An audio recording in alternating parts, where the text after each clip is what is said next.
sambil nunggu Ilham nge-live. Lah ini ya yang direkam tadi mana? Di mana ya? Masuk kayaknya. Oke.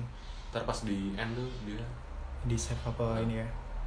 nah Apa nih? Wave mana sih? iya Ini bukannya? itu yang gambar emot 2 boleh Nah. Ilham add banget nambahnya. Iya. Selamat siang. Selamat siang. Bapak. Aku kelihatan nggak? Kelihatan. Suara juga jelas. Suaraku jelas? Jelas. Kita kelihatan nggak? Kelihatan. Suaraku aku kelihatan kan? Kelihatan. Suara jelas juga di sini. Oke. Jelas. Oke. Jelas. Oke, selamat datang semuanya di live PPI Wageningen. Kita hari ini, malam ini kami akan mengupas tuntas tentang berkuliah di Wageningen University and Research, Wageningen, Belanda, bersama dua mas-mas ini yang nanti mereka akan memperkenalkan dirinya sendiri. Sebelumnya, perkenalkan, nama saya Ilham, saya mahasiswa master di Wageningen University and Research, program Environmental Sciences. Kebetulan saya mahasiswa tahun pertama. Kebetulan sudah menjalani studi di Wageningen ini selama 1 semester. Untuk waktu dan tempat bisa dipersilahkan kepada dua narasumber kita, Mas Zahtamal dan Mas Fadel, untuk memperkenalkan diri secara singkat. Silakan Mal. Oke. Halo teman-teman semuanya.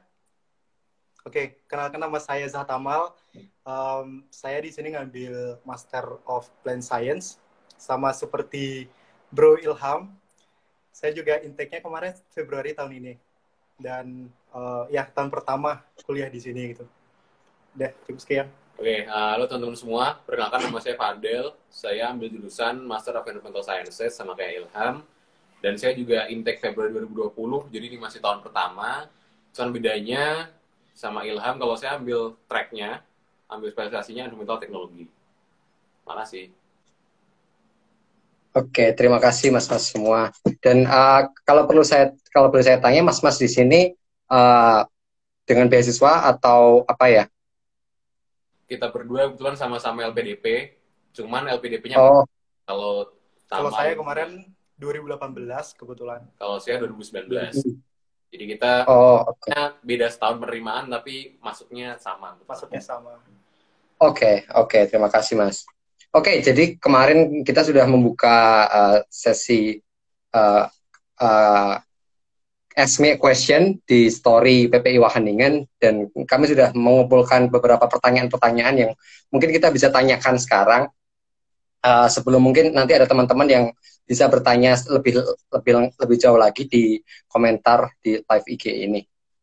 Oke mas, pertanyaan yang pertama itu mengenai PhD mas. Masnya master, tapi pertanyaan pertama adalah mengenai PhD. IELTS untuk PhD ini berapa mas untuk di Wageningen University and Research ini? 3 bulan aja. Oke, jadi kalau dari hasil mengorek-ngorek informasi kemarin dari PhD, untuk PhD kemarin untuk overall-nya 6,5, tapi untuk speaking-nya ada minimal 6 ya kalau nggak salah. Tapi mungkin ada perbedaan tiap jurusan. Oke, mungkin kalau untuk yang master terutama ya, kalau untuk yang master biasanya di tiap jurusan itu memiliki requirement yang beda-beda kalau untuk IELTS. Cuman untuk yang English requirement-nya memang membutuhkan IELTS, bukan TOEFL ITP dan lain sebagainya, tapi memang IELTS. Nah, di tiap jurusan itu memiliki requirement yang beda-beda. Misalnya, di jurusan saya sendiri, di Plant Science, itu biasanya overall-nya biasa membutuhkan 6,5, sama seperti PhD tadi. Cuman di beberapa part, misalnya kayak di speaking part, itu membutuhkan 6,5 minimal gitu. Sedangkan yang lainnya, each band-nya butuh 6 gitu. Pun dengan jurusan yang lain, ada yang beda lagi. Misalnya jurusan tertentu hanya butuh 6 aja. Itu bisa jadi gitu. Ada juga yang butuh 7 gitu. Jadi emang kesimpulannya adalah di setiap jurusan memiliki requirement yang beda-beda. Nah, kalau misalnya teman-teman tertarik dengan jurusan tertentu, silahkan dicek aja di webnya jurusan yang teman-teman pengen Oke. ambil. Gitu. Terus nyambung lagi buat yang PhD. Kalau mungkin untuk master kan di webnya Word tuh kita bisa langsung buka education program, master nanti ada tiap listnya.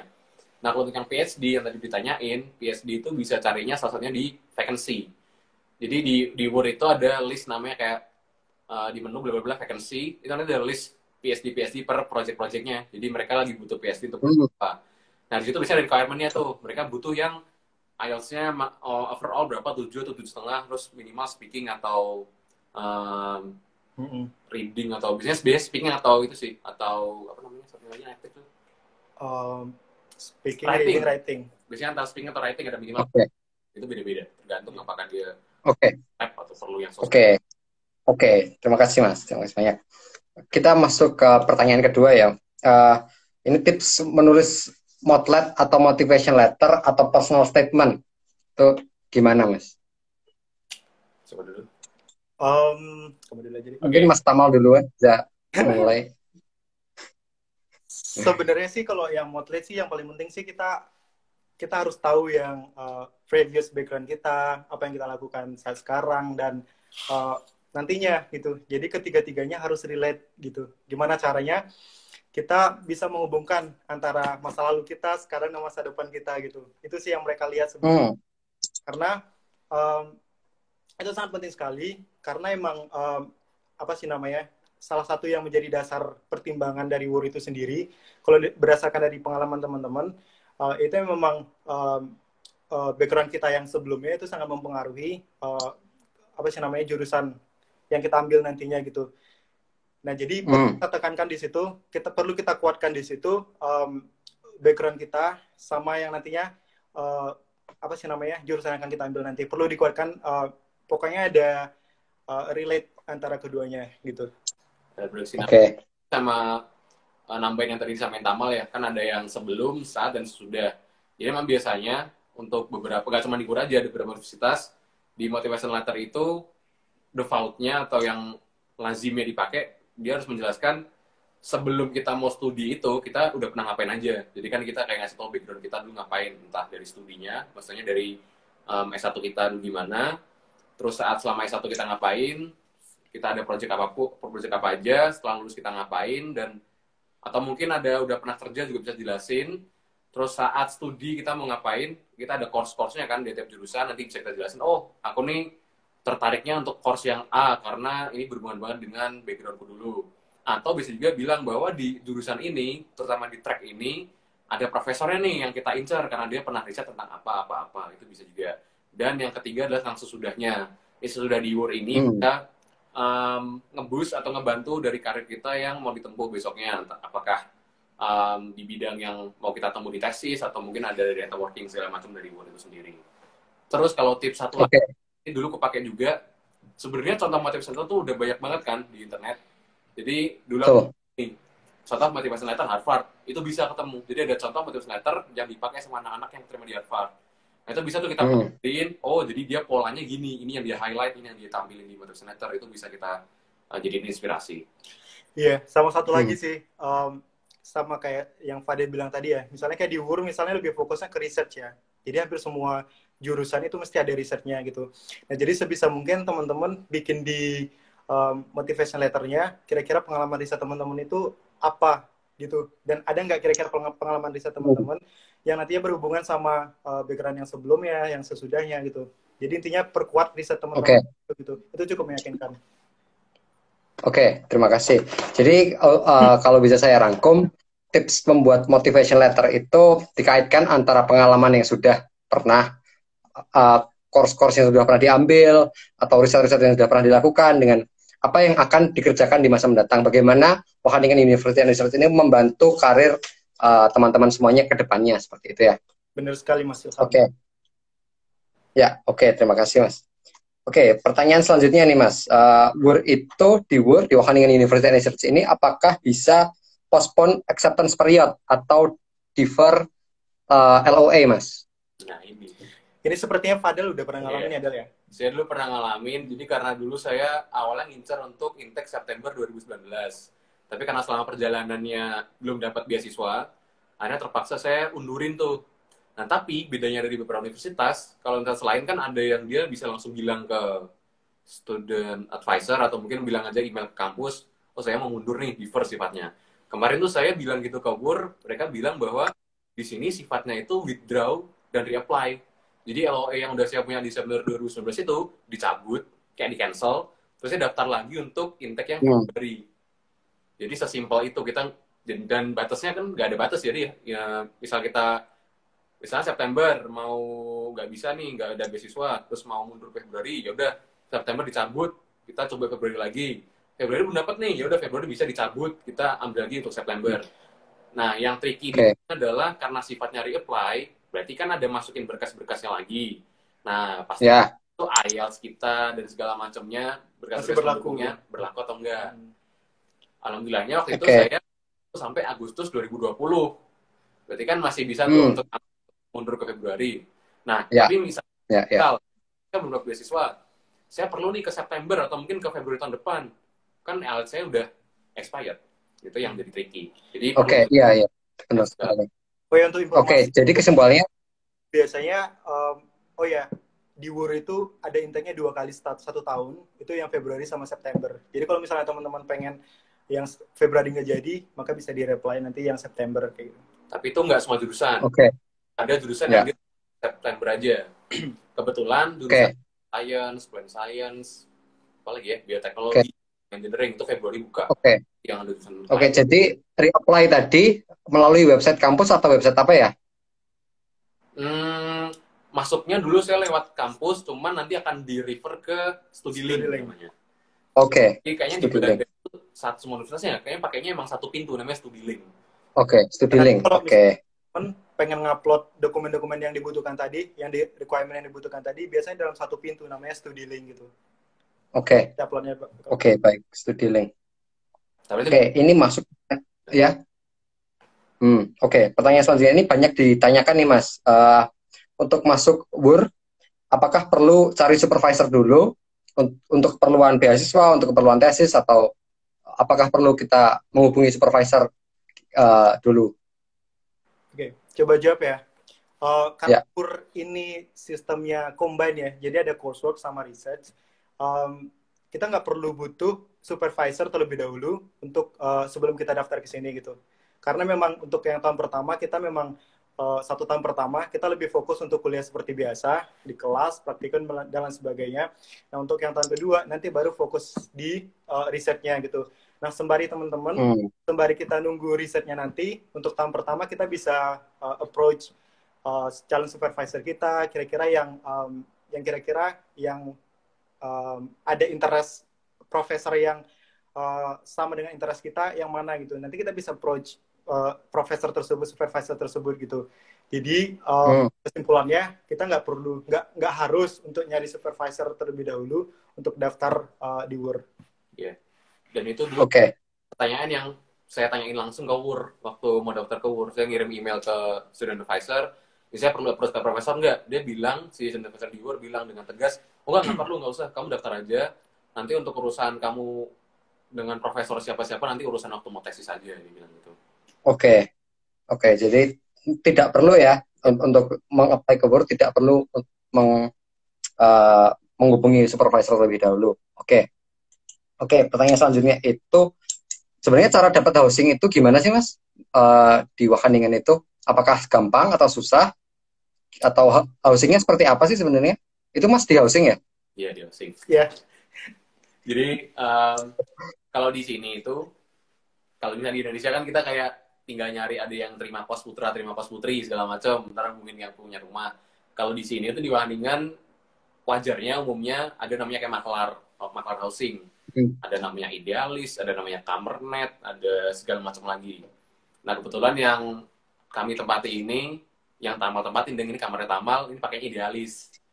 Nah, ini search-nya di room.nl, di situ ada beberapa macam housing yang bisa kita pilih. Ada yang furnished atau unfurnished. Furnished itu saat kita masuk pertama kali udah ada perabotan beberapa, kayak dipan kasur, lemari, segala macam. Kalau yang unfurnished benar-benar kosong. Ada lagi facilities sama yang self-contained. Self-facilities itu kita kamar mandi bareng-bareng satu koridor, sama bisa 8 orang, bisa 10 orang, bisa lebih. Kalau yang self content itu ya udah ada yang kamar mandi dalam, ada yang dapur dalam, kayak gitu. Susah atau enggak? Ya tricky sih ya. Ya itu lebih ke tricky sih. Sedikit ada pengalaman sih. Jadi semakin cepat teman-teman register. Jadi sebelum kita nyari hosting, kita terlebih dahulu registrasi istilahnya gitu. Sebelum kita subscribe. Di mana tuh Mas? Registrasi di mana tuh? Registernya di room.nl. Ya. Room.nl. Nah, nanti kita registrasi di situ. Sebelum kita bisa nyari kamar, kita terlebih dahulu registrasi. Nah, semakin cepat teman-teman registrasi, maka kita dijadikan sebagai top priority untuk ruangan tersebut. Misalnya nih, misalnya dalam ruangan tertentu, misalnya peminatnya udah ada 7 nih, peringkat 1 sampai 7 misalnya. Nah, kalau misalnya teman-teman masuk dalam top priority, misalnya teman-teman walaupun udah ada 7 orang udah nge-subscribe, teman-teman masih bisa dalam peringkat pertama karena teman-teman masih dalam top priority gitu. Jadi sebisa mungkin register secepat mungkin gitu. Karena waktu registernya kan juga ada waktunya gitu. Jadi ketika udah buka, boom, diregister gitu. Oke. Register di Room NL itu apakah ada biayanya? Iya. Kalau nggak salah biayanya 35 euro. 35 euro. Oke, 35. Dan bisa dibayarkan pakai kredit card. Debit card. Ya. Debit card sama kredit card atau enggak bank Belanda gitu. Jadi ya. Oke. Itu masalah koneksi internet gimana Mas? Apakah udah ada WiFi di housing tersebut atau WiFi-nya gimana kalau di Wageningen, kalau di Idealis tadi? Kita sediain lubangnya udah ada. Kita sediain lubang router. Jadi kita butuh router aja ya? Iya. Butuh router aja. Jadi harus bawa router sendiri ya? Bawa router sendiri. Dari khawatir karena memang banyak sekali yang jualan router, entah itu second hand atau yang baru. Gitu. Jadi gampang sekali lah untuk tapi disarankan membawa router dari Indonesia ya, karena supaya bisa langsung terkoneksi dengan internet. Jadi kita bisa langsung ngabarin orang di rumah gitu ya. Iya. Mayoritas itu sih. Ada juga yang sampai sini. Tapi ya pas udah sampai sini harus siap-siap begitu nyampe berburu SIM card atau segala macem biar bisa connect dulu. Iya. Banyak orang di rumah. Jadi disarankan untuk membawa router ya untuk housing. Kalau saya sih gitu. Ini ada yang bertanya, Mas Aldino Mustaqim mau nanya apakah ijazah dan transkrip untuk apply di WUR bisa menerima sworn translator karena dari kampus tidak memberikan ijazah berbahasa Inggris. Bisa banget. Ya. Karena memang sworn translator itu kan juga resmi ya. Jadi mereka juga lelah istilahnya gitu. Jadi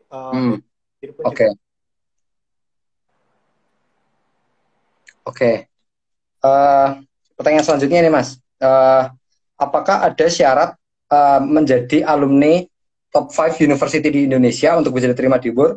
Apakah alumni perguruan tinggi swasta Indonesia bisa diterima kuliah di WUR di Wageningen? Nggak perlu sih, nggak perlu. Nggak ada syarat tertentu bahwa harus dari top 5 university, ya bahkan harus dari universitas. Ya, jadi intinya semua kampus itu memiliki hak yang sama untuk mendaftar, dan mereka tidak membedakan antara kampus yang top 5 atau top yang paling bagus di Indonesia terutama. Karena udah banyak juga teman-teman yang dari swasta dan yang dari negeri, itu udah ragam lah di sini yang kuliah dari jadi ada ya mahasiswa dari perguruan tinggi swasta yang sedang berkuliah di Wageningen sekarang ada. Ada itu kalau boleh tahu. Beberapa. Kuncinya jadi nggak masalah ya. Buka aja webnya WUR-NL, itu ada requirement yang jelasnya, udah mereka nggak akan nyari-nyari lebih dari sana. Ada segala macam, nggak ada kayak harus dari universitas tertentu. Terus bisa nggak sih dapat beasiswa 100% waive tuition fee dari kampus untuk bisa di-combine dengan co-funding dari beasiswa Stunet? Ini kemarin saya udah nanya ke salah satu awardee Stunetnya, teman juga, dia bilangnya nggak bisa. Jadi emang kebijakannya nggak bisa di-combine. Cuman nggak tahu ya, atau mungkin nanti tahun ini atau tahun depan ada kebijakan lain lagi, nggak tahu. Jadi emang harus dipantau terus untuk co-funding itu. Ya, karena memang kebijakan dari setiap pemberi beasiswanya juga sangat dinamis ya. Jadi memang kadang udah bisa, kadang enggak gitu. Terutama ya beasiswa yang Stunet tadi, kita udah konfirmasi ternyata untuk tahun yang kemarin itu nggak bisa untuk mendapatkan beasiswa yang dari kampus gitu.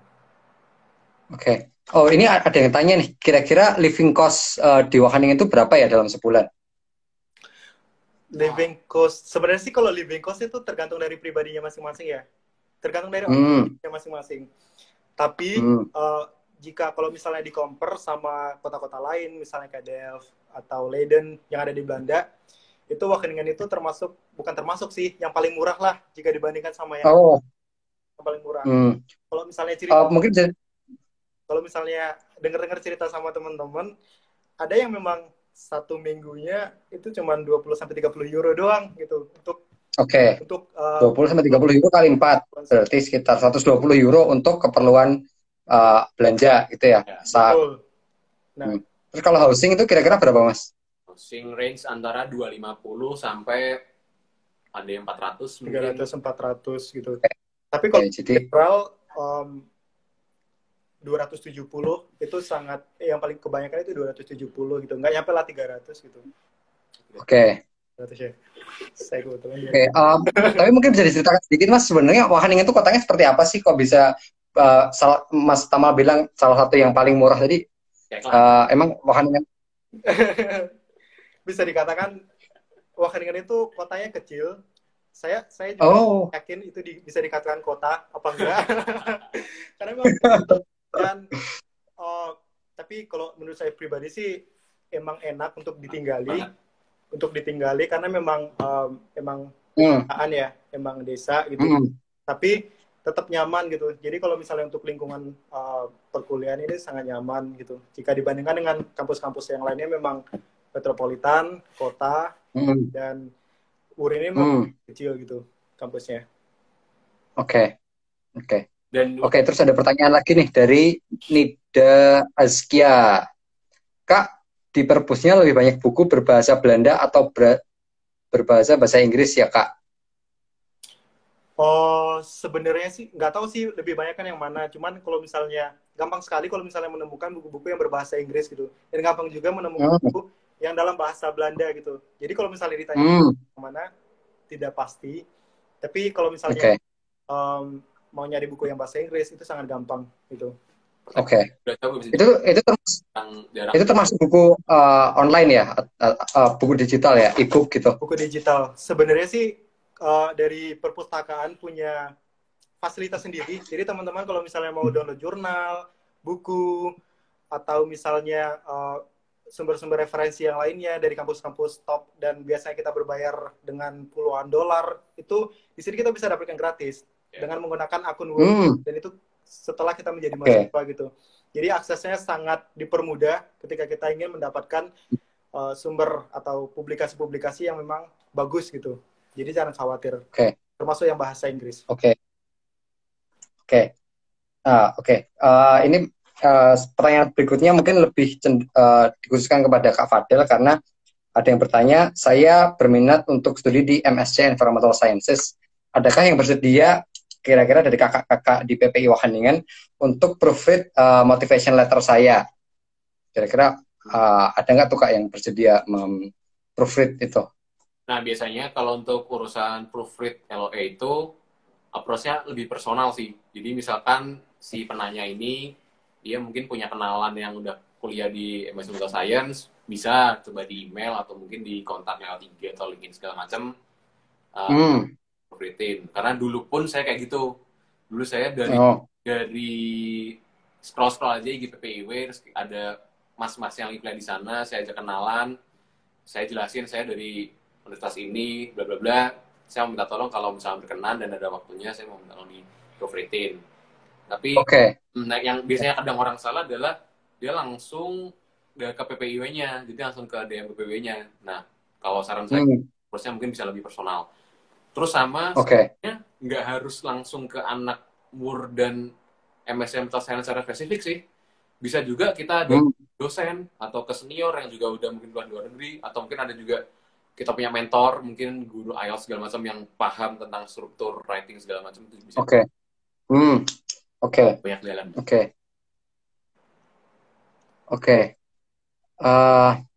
Ini ada pertanyaan lagi nih untuk Mas Tamal sepertinya dari Stephen Set 2015. Kak mau tanya, untuk entomologi itu ada di Plant Science bukan? Oh ya, Customer. kalau entomologi itu salah satu spesialisasi yang ada di Plant Science ya. Jadi di Plant Science ada di spesialisasi, dan salah satunya adalah entomologi and phytopathology. Nah, sedangkan entomologi dan phytopathology itu memiliki chair group yang beda-beda gitu. Jadi ada entomologinya. Ya, betul. Dalam Plant Science. Dan tambah nih salah satunya. Oke. Dan saya kebetulan entomologi chair groupnya. Oke. Itu apa yang dipelajari Mas? Bisa dijelaskan sedikit? Secara umum sih lebih ke tergantung dari fokus kita ya. Ada yang namanya biocontrol. Nah, biocontrol itu lebih ke dari sisi mana nih yang mau kita kaji, mau risetnya atau dari segi entrepreneur namanya. Jadi di sini ada namanya entrepreneur, di mana entomologi itu bisa dijadikan sebagai difokuskan ke kewirausahaannya, itu namanya entrepreneur, atau lebih ke risetnya sendiri, biocontrolnya. Jadi kita menggunakan agen, misalnya seperti mikrobio patogen atau misalnya herbisida untuk membunuh hama gitu. Dan biasanya kalau untuk kewirausahaannya lebih ke komersialisasi. Jadi produk hasil dari risetnya, hilirnya nanti bakalan dikomersialisasikan dan bisa dijadikan sebagai entrepreneur. Gitu. Oke. Terus apakah corona ini, pandemi ini mempengaruhi perkuliahan, Mas? Sekarang gimana sih perkuliahan? Sekarang lagi kuliah atau enggak ya? Sepertinya di semua lini sepertinya mempengaruhi gitu. Kuliahnya online atau gimana ya? Iya, jadi kita dari Maret akhir kalau nggak salah tanggal 30-an itu udah nggak bisa ke kampus, dan itu pertama kali kita WFH ya. Jadi belajarnya emang dari rumah sampai kemarin, sampai summer break kemarin. Jadi termasuk ujian, kelas pun praktikumnya juga di kamar. Di rumahnya masing-masing lah. Oh, bahkan praktikum di kamar ya, Mas? Itu bisa dilakukan ya? Praktikum bisa di kamar. Oh. Praktikum bisa di kamar. Ngamar. Cuma apakah dosen itu helpful, Mas, dalam membimbing praktikum dari kamar gitu? Remote praktikum. Mereka proaktif. Mereka juga evaluasi tiap kali ada ini bisa dikatakan anomali ya. Jadi ini pertama kali praktikum dilakukan di luar dari kampus. Nah, makanya untuk dosennya sendiri masih benar-benar masih asing juga gitu. Jadi sebenarnya sih kita juga masih merasa asing, tapi tetap bisa karena memang input dari teman-teman mahasiswa itu masih didengar sama mereka, dan masukan itu bisa dijadikan sebagai sebuah kayak pembaharuan di tiap minggunya gitu. Nah, biasanya kalau di sendiri ada macam-macam strateginya yang bisa dilakukan oleh dosennya. Misalnya kayak mereka memberikan data, contohnya ya, mereka memberikan data, kita olah dan kita jadikan paper. Itu bisa seperti itu. Atau bisa jadi mereka melakukan field trip. Jadi dosennya sendiri yang melakukan praktikum, lalu kita mengikuti praktikumnya, cuman untuk datanya nanti kita olah sendiri. Ya, itu sih sebenarnya kita ada keuntungannya, ada kerugiannya gitu. Nah, kerugiannya kita nggak ada experience-nya kita di lab gitu, karena itu kan pelajaran skill yang harusnya kita dapat di lab, jadi kita nggak dapat gitu. Tapi di sisi lain ada juga keuntungannya. Di sini kita lebih banyak untuk membuat paper. Nah, mungkin nanti bisa berguna untuk tesis mungkin, karena semakin banyak paper yang kita buat, nulis gitu ya. Gitu. Oke. Ini ada pertanyaan dari mahasiswa yang masih semester 2 nih di S1 di Bachelor. Jadi mahasiswa ini ingin masuk WUR. Jadi pertanyaannya adalah, apa yang harus saya miliki dan persiapkan sejak dini untuk bisa berkuliah di WUR? Itu ada tips nggak untuk mahasiswa ini? Visioner sekali ya, mantap. Iya. Dulu pun saya juga awal kali lihat acara ginian itu dulu yang ada di PPI Delft, itu aku semester 2 juga. Dan emang itu pertama kali saya kepingin. Cuman kalau jawaban paling simpel dari saya, tentukan visi terukur.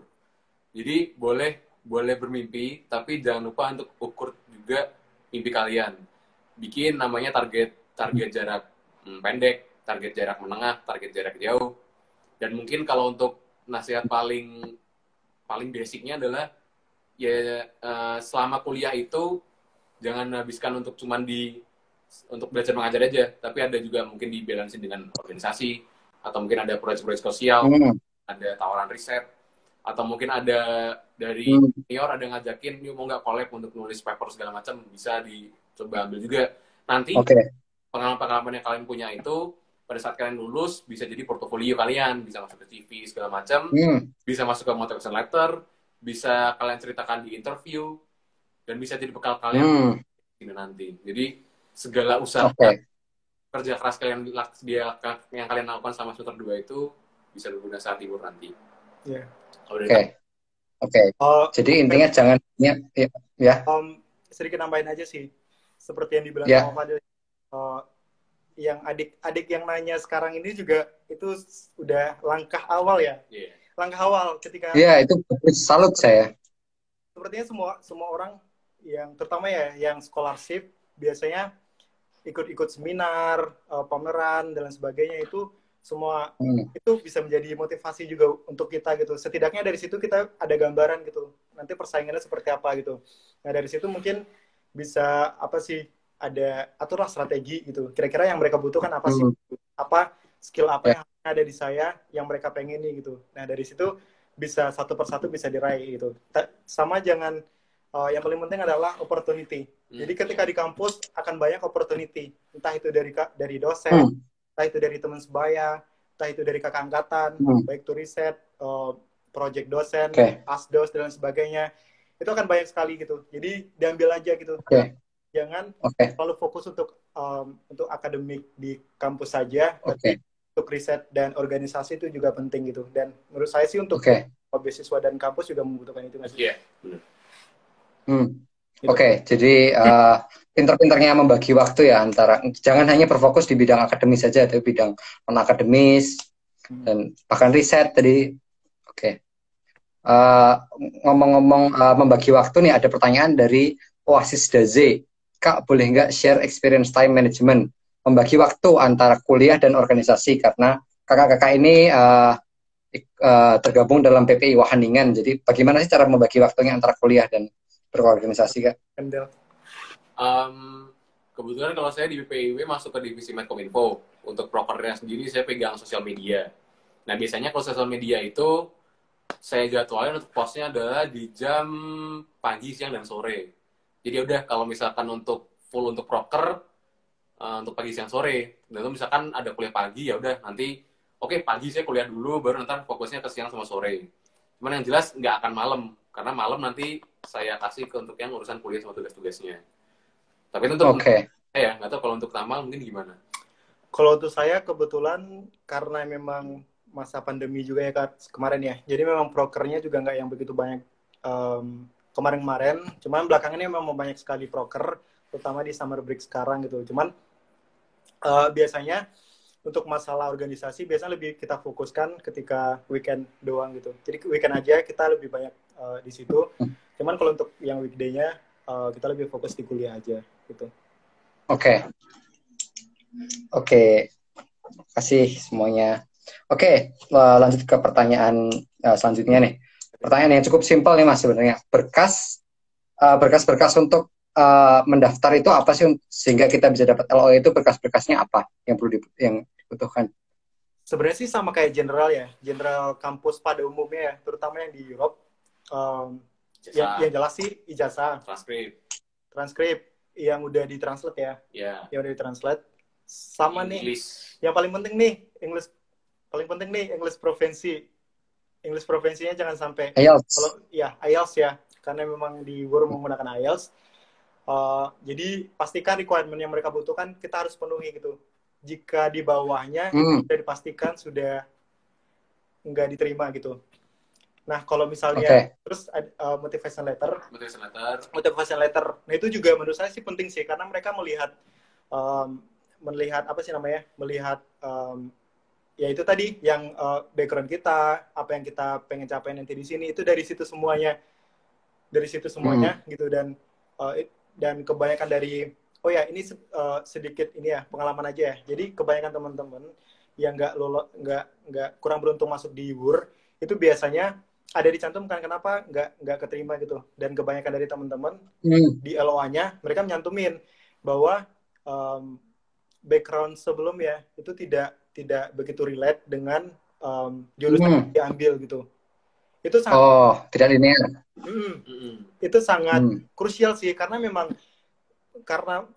walaupun sebelumnya misalnya kebetulan ada teman saya yang memang jurusannya medis gitu, dan ketika di UR juga ngambilnya medis, berhubungan dengan medis gitu, tapi fokusnya memang beda, satu yang ke industri, satunya yang lebih ke riset gitu. Itu sebuah hal itu juga udah menjadi pembeda gitu. Nah makanya perlu ditekankan korelasi, relate nggak sih background kita yang sebelumnya sama yang akan kita ambil, itu pentingnya di situ gitu. Berarti ketika juga kita sama yang sebelumnya sama yang sekarang itu sama tapi fokusnya beda, itu kita langsung diterima gitu, nggak begitu juga. Jadi juga kalau dia dari jurusan yang berbeda bisa kuliah juga di jurusan yang beda. Misalkan teman saya ada jurusan S1-nya perikanan, S2-nya environmental science, ada juga. Iya, ada yang biomedis juga, tapi ambilnya environmental science, ada juga gitu. Ada yang kebijakan publik, S2-nya environmental science. Ada juga yang seperti itu, moderatornya kebetulan. Jadi mungkin ya Mas, dari mahasiswa social science itu mungkin ya bisa masuk UR ya, yang notabene natural science, life science itu sangat mungkin ya Mas? Bisa, Bapak contohnya. Iya. Karena di UR itu kita spesialisasi dan track, nah itu nanti bisa lebih lagi mana yang cocok.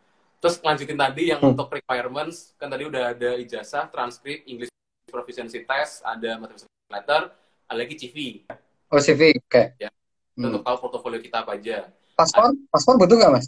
Oh, iya, paspor butuh ya, benar-benar paspor. Oh, dulu saya diingetin ya. Tadi saya ada teman yang pasportnya dia udah hampir habis masa berlakunya sama work kayak di exam. Jadi oke, kamu ini keterima, tapi nggak saya kasih LOA dulu. Coba upload ulang dulu paspornya gitu. Yep. Oh, sampai dapat paspor ya, sepenting itu ya. Tapi yang jelas paspor di sini bukan menjadi sebuah requirement yang harus kamu, maksudnya mereka bukan menjadi sebuah penilaian untuk kamu masuk apa enggak gitu, tapi itu sebagai legalitas gitu. Terus oke. Requirements. Jadi itu sebenarnya nggak wajib, tapi kalau dilampirkan itu bisa menambah nilai.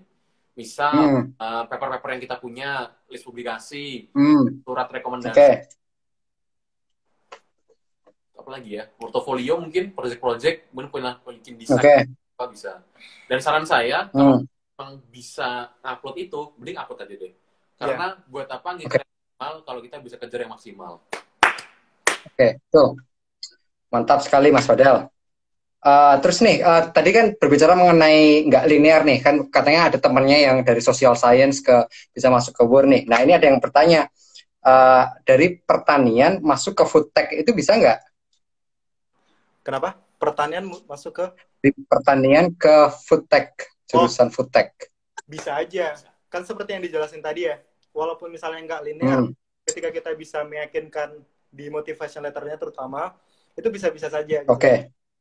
Sebagai contoh yang saya bilang tadi, dia memang jurusannya perikanan atau biomedis, masuk ke environmental science, itu hubungannya sangat sedikit sekali gitu. Tapi kebetulan mungkin ada pengalaman di NGO, terutama teman saya yang pengalamannya di NGO yang berhubungan dengan climate change, environmental dan sebagainya. Dan beliau ini sangat memperkuat potensinya dia dan bisa menghubungkan dengan course yang diambil nanti gitu. Dan ya, ya sampai sekarang. Oke, terus ini ada pertanyaan yang dari Grow and Bloom yang sekaligus ada pertanyaan kaitan dengan magang atau bekerja part-time. Itu bisa nggak sih, adakah banyak opsi bekerja part-time di Wageningen itu, ada atau enggak? Dan memungkinkan atau enggak secara legal? Kita tuh bisa nggak sih bekerja part-time? Mungkin karena visa yang kita punya, visa pelajar itu memungkinkan untuk kita kerja 20 jam seminggu kalau nggak salah. Jadi ya lebih 20 jam seminggu kita legal untuk misalkan ambil part-time. Part-time-nya macam-macam ya sebenarnya. Part-time bisa macam-macam. Kayak misalnya ada yang part-time-nya di logistik misalnya, pergudangan gitu.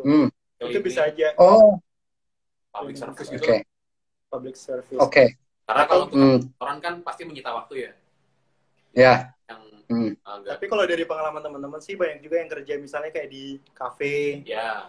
Terutama yang di yang emang mereka butuhnya misalnya kayak malam atau Iya, apa gitu. karena Misalnya tadi kafe-kafe kan banyak kayak ya, gini ya. karena kalau jam kerja pasti akan menyita waktu kerja kita. Jadi dia nyariin jam Ya, hmm, malam atau oke. weekend juga Ini, kan. oke. Eh, Ini ada yang tanya live-nya di save kan? Iya, live ini nantinya akan di save dan disimpan di IGTV PPI Wageningen. Jadi untuk yang baru gabung atau terlambat nggak apa-apa. Kita sudah membahas Modlet, LOA, terus cara dapat housing dan sebagainya. Jadi kita sudah bahas itu semua. Jadi jangan khawatir, itu semua sudah dibahas. Nanti akan ada di IGTV PPI Wageningen.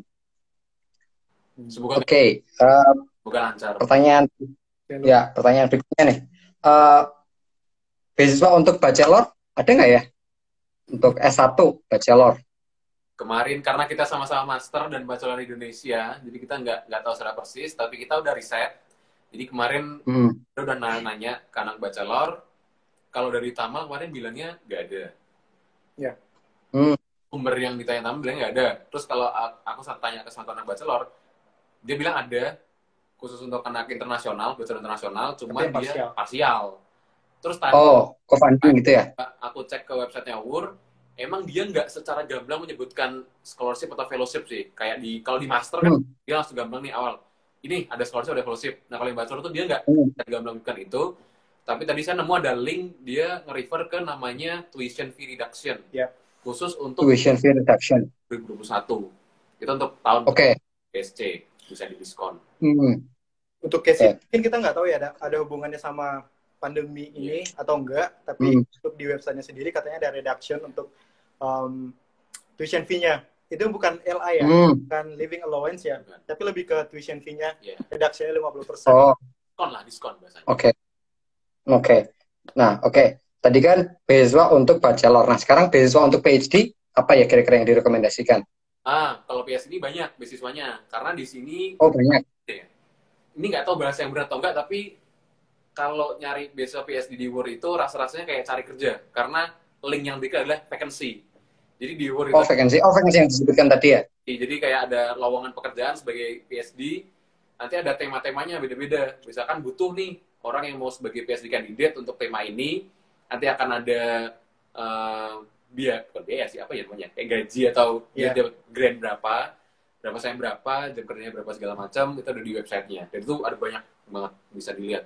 Bahkan di satu jurusan pun beda-beda. Ada yang jurusan data science, ada yang fokusnya ke policy, ada yang fokusnya ke dia solid waste, ada yang fokusnya ke wastewater, ada yang fokus ke biorecovery segala macam. Sesuai dengan protokol. Intinya sih ada banyak tema, project yang teman-teman bisa akses di situ, dan tergantung dari temanya. Dan ya benar seperti yang dibilang Fadel tadi ya, itu seperti kita dipekerjakan untuk mengerjakan suatu proyek. Tapi itu lebih akademis gitu. Teman-teman gaji, ada grant-nya, untuk risetnya juga udah didanai sama kampus gitu. Jadi istilahnya bekerjalah untuk mereka gitu. Oke. Terus kita nyambung lagi ke linearitas studi nih. Ada mahasiswa lulusan IT atau teknologi informasi. Itu kalau mau kuliah di WUR, kira-kira jurusan apa yang cocok untuk alumni IT ini? Ada nggak sih jurusan yang cocok? Ada beberapa jurusan sih setahu saya yang emang lebih fokusnya ke IT di sini. Di sini ada seperti GIS, Geographical Information System. Terus kalau mau modeling juga bisa, di Environmental Science itu bisa masuk ke ESA atau WSG. Dia juga ada beberapa main modeling. Jadi dia mungkin... ESA dan WSG itu apa ya, Mas? Kenapa? ESA dan WSG itu apa ya? ESA itu Environmental System Analysis, salah satu track di Environmental Science. Kalau WSG itu Water System and Global Change, salah satu track juga di Sciences. Mereka emang ada salah satu topik risetnya tentang modeling. Jadi ya pakai semacam riset matematis atau mungkin aplikasi untuk menganalisis suatu kondisi lingkungan. Jadi mungkin nggak murni codingnya ya, tapi pakai ada suatu aplikasi, ada data di run segala macam, kita cari gimana polanya, statistiknya segala macam. Betul. Sama ada juga di Biosystem Engineering. Ada biosistem yang emang lebih ke IT-nya ada di sana gitu. Bioinformation Technology. Oke, terus ada pertanyaan lagi nih dari Kak Oasis Daze. Bagaimana sih proses menyesuaikan diri dengan mengikuti course di awal studi di WUR dengan lingkungan yang mostly native dan lumayan diverse di sini. Proses adaptasi kakak-kakak semua gimana nih? Aku dulu ya. Boleh. Kalau di tempatku sih sebenarnya karena kita memang kuliahnya hanya 1 bulan ya, 3 minggu lebih tepatnya di kelas, karena memang udah pandemi setelah itu ya, jadi cuma 3 minggu. Kalau di kelas sih seperti biasa, jadi memang awalnya sih ada sedikit perbedaan yang benar-benar beda dengan Indo, karena memang tipikal orang Eropa kebanyakan yang memang aktif dan gap antara dosen dengan lecture dengan studentnya itu bisa dibilang nggak ada gitu. Jadi kita bisa saja bukan menyalahi sih, misalnya sepertinya ini saya kurang setuju dengan ini misalnya, atau misalnya ketika kita nggak ngerti kita bisa aja nanya, mau sebodoh apapun pertanyaannya itu normal saja gitu. Itu sih beda sama mungkin sama apa ya, praktikumnya juga seperti biasanya dari jam 2 sampai jam 6 ya. Kalau saya sih, karena memang kebetulan ada praktikumnya gitu. Untuk yang pertanyaan, bisa nggak sih membedakan, susah nggak sih untuk beradaptasi dengan orang-orang luar, terutama dengan orang Eropa? Untuk culture-nya sendiri beda, karena memang orang Eropa sendiri orangnya memang sangat direct.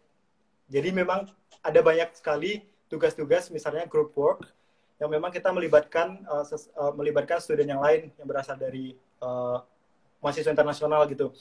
Jadi pada awalnya memang kita harus sudah siap juga, karena sifat mereka yang direct, kita harus siap juga. Misalnya nih, kita nih kurang bagus dalam tata penulisan, atau misalnya untuk ide kita misalnya kurang bagus gitu. Mereka komplain secara langsung, itu normal saja gitu. Nggak usah diambil sebagainya gitu. Jangan baper ya, kalau dibilang seperti itu. Itu intinya nggak boleh baper. Ada sedikit perbedaan dengan di Indonesia gitu. Jadi untuk di awalnya sih agak sedikit beradaptasi dengan hal-hal yang seperti itu, kedirectannya mereka gitu. Itu sih. Terus sama mungkin kalau dari sudut pandang saya, dulu saya sempat merasa minder sih dengan kondisi yang tadi, orang yang direct, orang yang sangat open dengan diskusi segala macam. Mahasiswa kalau mau debat dosen langsung debat aja. Nah, cuman lama-kelamaan ternyata saya tahu kalau misalkan ya emang itu udah budaya mereka. Mereka emang tanya itu kadang bukan karena mereka lebih tahu atau lebih pintar, karena emang hobi mereka tanya. Mereka ingin mengkonfirmasi informasi. Di hari pertama saya kuliah, saya baru pertama kali ngelihat ada mahasiswa angkat tangan nanya ke dosen, Pak, itu dosen yang itu data yang Anda tampilkan di sana emang bener ya, kayak gitu. Itu kan langsung kayak, mana ada mahasiswa berani nanya ke dosen datanya bener atau enggak. Nah, saya kira dosennya akan marah atau akan tersinggung, ternyata enggak. Dosennya jelasin, dia bilang, ini data saya dapat dari berbagai koleksi data di tahun sekian, di daerah sekian, jadinya bisa kelihatan datanya kayak gini. Jadi dosen tuh ya enjoy aja, dia jelasin saya bisa dapat data kayak gimana. Terus sama kemarin ada salah satu mata kuliah yang itu full hitungan, dan dulu di Indonesia seingat saya kalau misalkan ada hitungan dan desain bisa, ya udah saya akan nyari sendiri, tanya ke teman. Kemarin saya coba untuk tanya ke dosen dan itu dijawab loh. Jadi saya ada hitungannya saya foto, karena kuliah online ya, saya kirim ke email saya, si dosen tuh langsung ngoreksi, kamu di baris ketiga nih hitungannya ada salah nih, terus kamu rumusnya pakai yang ini. Ini kamu salah nih, harusnya pakai yang ini. Dan itu dijawab sampai akhir. Padahal itu soal hitungan yang masukkan nilai untuk tugas. Tapi sama kamu tanya itu kamu nggak tahu, dan kamu kesini nih untuk belajar, bukan untuk dibodoh-bodohi oleh dosen gitu. Jadi sini gitu, sampai bisa. Jadi dosennya sangat approachable ya sama mahasiswa. Oke, terima kasih Kak, sangat insightful nih jawabannya. Terus ada yang tanya nih dari Kak Waidah, CV untuk syarat LOA itu apakah harus format Europass atau ada format tertentu nih untuk CV? Kalau format tertentu sih sepertinya nggak ada sih untuk ketetapannya. Cuman sih kalau saya sendiri sih kemarin pakai Europass. Sama aja Europass. Cuman saya pakai Europass cuman sesimpel karena di situ gampang. Jadi kayak kita tinggal ngisi, ngetik, generate, udah muncul CV-nya. Cuma kalau kalian merasa lebih enjoy dengan mungkin pakai Canva, pakai Photoshop, pakai Illustrator, mau desain sendiri bisa juga. Tapi pastikan ya formatnya jangan terlalu menyeleweng dengan format CV pada umumnya sih. Pastikan bahwa tercangkup dengan jelas di sana, jangan terlalu banyak. Targetkan misal kalau bisa 2 halaman maksimal ya 2 halaman aja. informasi penting kan masuk yang bisa ibaratnya bahasanya nendang banget untuk bisa dikasih ke WUR dan bisa lihat potensi kalian.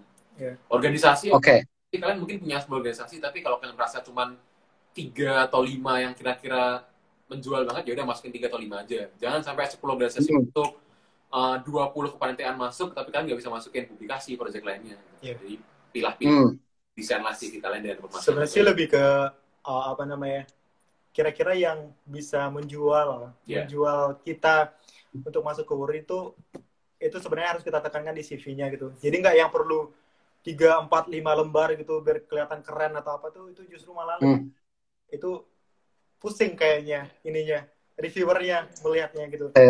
Jadi lebih ke kira-kira riset, walaupun itu, misalnya nih kita udah banyak riset nih, nah kira-kira yang memang relate sama jurusan kita, yang memang membuat kita terlihat oh ini nih cukup meyakinkan nih dengan ini gitu, kita bisa mencantumkan di situ gitu, dan hindari hal-hal yang misalnya yang kurang mendukung lah untuk apa sih namanya, untuk bisa diterima di WUR gitu. Misalnya kayak apa ya, misalnya kayak oh saya pernah jualan bakso nih di sini gitu, itu mungkin niatnya mungkin entrepreneur atau apa misalnya. Kan di sini bukan bicara entrepreneurnya, tapi lebih ke risetnya mungkin di bidang apa gitu. Itu lebih cocok gitu. Dulu saya pernah sama salah seorang proofreader, jadi saya minta tolong CV saya di review sama ada kakak kelas itu, saya masukin semua kepanitiaan, perkap, seminar nasional, LO, seminar nasional, publikasi nasional. Dia bilang, nggak usah dimasukin, hapus saja. Mending kamu masukin projectmu yang apa, kira-kira keren atau apa, bisa menjual namamu. Yang linear dengan yang apa yang akan dituju ya. Yang relevan lah. Saya ganti kalau publikasi malah, itu malah lebih menjual karena WUR sangat mengedepankan risetnya. Ya udah. Oke.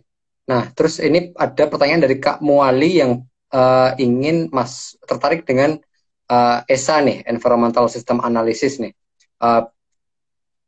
Kak Muali punya pertanyaan, apa bedanya jurusan lingkungan di Wageningen dengan universitas lain nih? Apa yang membuat Wageningen spesial? Mendaftar di beberapa universitas lingkungan lain. Kalau di WUR itu yang bisa saya tangkep, WUR mencoba untuk mempelajari lingkungan dari segi natural science dan social science. Jadi nggak hanya full dari sisi IPA-nya, ilmu alam, tapi juga mencoba untuk menabrakkan di sisi IPS-nya. Dan mereka juga social science memfasilitasi dengan beberapa track yang beda.